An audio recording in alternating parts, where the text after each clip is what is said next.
வேலைக்கு செல்வது இருக்காங்க. அவங்கெல்லாம் பார்த்தீங்கன்னா வேலை முடிஞ்சு 6 மணிக்கு மேலே தான் வர்றாங்க. ஆகவே இவங்க அதிகாரிகள் வந்து ஒரு 4 மணி வாக்கில் போகிறாங்க.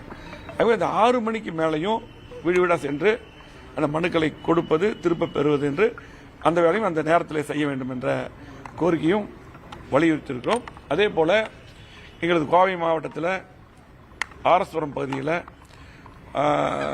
பிஎல்ஓ ஏஜென்ட், அதாவது அதிகாரி போய் வீடு வீடாக போய் இந்த மனுக்களை கொடுக்கும்போது திமுக பிஎல்ஏ ஏஜென்ட் அந்த அதிகாரியோடய போய் திமுக நோட்டீஸ் கொடுக்குறாங்க.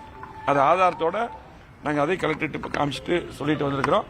இந்த மாதிரி வந்து ஆளுங்கட்சி சேர்ந்தவங்க மிஸ்யூஸ் பண்ணக்கூடாது.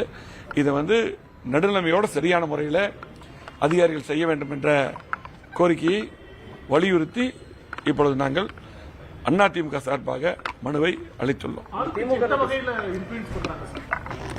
ஆதாரமா சொன்னேன். இது எந்த வகையிலும் இப்பதான் ஆரம்பிச்சிருக்குது. இன்னும் தெரியும். கண்டிப்பா எப்பவுமே வந்து உங்களுக்கு திமுக பொறுத்தளவுக்கு இந்த வாக்கள் சேர்ப்பது நீக்குதெல்லாம் பார்த்தீங்கன்னா எப்பவுமே அவங்க அந்த மாதிரி வேலையில பண்ணுவாங்க. ஆகவே இந்த முறை அதெல்லாம் செய்யக்கூடாதுன்னு தான் எனக்கு தேர்தல் ஆணையம் அந்த இதையை கொண்டு வந்திருக்காங்க. தேர்வு அது ரொட்டீனா 2004 நாள் எடுக்கிறது. இதுல வந்து சரியா செய்ய வேண்டுங்கிறது தான் எங்களை பொறுத்தளவுக்கு நடுநிலைமையோட சரியாக செய்ய வேண்டும் தான் எங்களுடைய கட்சியோட கோரிக்கை, பொதுச்செயலாளருடைய கோரிக்கை, எங்களுடைய கோரிக்கை.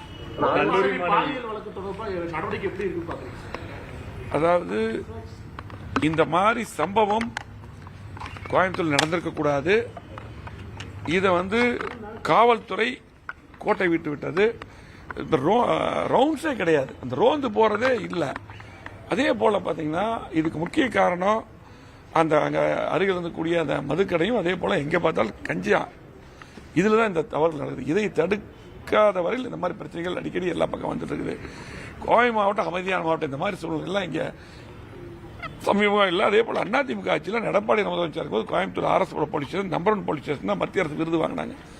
இப்போ எடப்பாடி முதலமைச்சர் இருக்கும்போது அம்மா இருக்கும்போதும் கடுமையா வந்து காவல்துறை நல்லா செயல்பட்டாங்க. இன்னைக்கு காவல்துறை கைகள் கட்டப்பட்டிருக்கிற சூழ்நிலை தான் இருக்குது. ஆகவே காவல்துறை சுதந்திரமா செயல்பட வேண்டும். இனி இந்த மாதிரி தவறுகள் நடக்கக்கூடாது.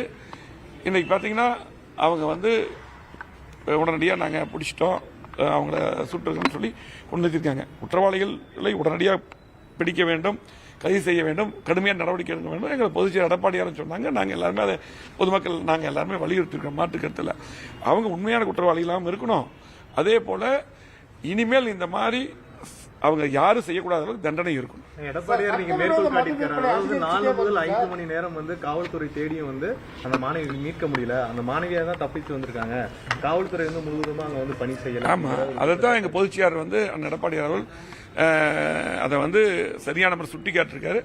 அதாவது காவல்துறை முற்றிலும் செயலில் இருந்து விட்டு காமிக்குது. அதாவது இனியாவது காவல்துறை முழித்துக் கொண்டு யாருக்கும் வந்து பொதுமக்கள் வரிபடத்தை சம்பளம் வாங்குறாங்க, யாருக்கும் அடிபணியாம நடுநிலைமையோடு மக்களுக்கு பாதுகாப்பா நல்ல ரோந்து போய் இந்த மாதிரி சம்பவம் நடக்காம தடுக்க வேண்டும். சட்டவிரோத மது விற்பனை அதிகரிச்சுட்டே வந்து இந்த கூட்டு பாலியல் சம்பவம் நடந்த இடத்துல கூட சட்டவிரோதமா ஒரு தனியார் மதுபான விடுதியே நடந்துட்டு இருந்திருக்கு. இல்ல அதுதான் அதாவது அனுமதி இல்லாமல் அந்த மதுபான விடுதி நடந்ததுக்கு நீங்க சொல்றீங்க. அதுதான் நாங்களும் கேள்விப்பட்டோம். அந்த மாதிரி எல்லாம் உடனடியாக அந்த மாதிரி இருக்கிறதெல்லாம் உடனடியாக தடை செய்ய வேண்டும். இதையெல்லாம் முற்றிலும் ஒழிக்க வேண்டும். அப்பதான் இந்த மாதிரி சம்பவம் நடக்காது. இனியாவது காவல்துறை விழித்துக் கொண்டு இன்னைக்கு கோவை மாவட்ட மக்கள் அமைதியான மக்கள், அமைதி விரும்பக்கூடிய மக்கள், அன்பானவர்கள். இன்னைக்கு யார் வெளியேந்து வந்தாலும் அரவணைக்கூடியவர்கள். இன்னைக்கு பாத்தீங்கன்னா நிறைய வெளிநாட்டவர்கள்லாம் தொழில் பண்றதுக்கு இங்க வந்துட்டு இருக்காங்க. தொழிற்சாலை அதிகமா இருக்குது, மருத்துவமனை அதிகமா இருக்குது. இன்னைக்கு பாத்தீங்கன்னா அதனாலதான் இன்னைக்கு எடப்பாடியார் இருக்கும் போதோ அம்மா இருக்கும் போதோ அதே போல எடப்பாடி முதலமைச்சர் கேட்ட திட்டங்கள்லாம் கொடுத்து இவ்வளவு வளர்ச்சி திட்டங்களை கொடுத்துருக்கிறோம். கோயம்புத்தூருக்கு இத்தனை பாலங்கள், சாலைகள் என்று வளர்ச்சி திட்டங்கள் இன்னைக்கு ஏராளமா அதிமுக ஆட்சியில் எடப்பாடியா இருக்கும்போது கொடுத்திருக்காரு. இன்னைக்கு திமுக ஆட்சியில் எந்த திட்டம் கொடுக்கல. சட்ட ஒழுங்காவது இன்னைக்கு சரியா இருக்குன்னா அது இல்ல. இனியாவது காவல்துறை விழுத்துக் கொள்ள வேண்டும்.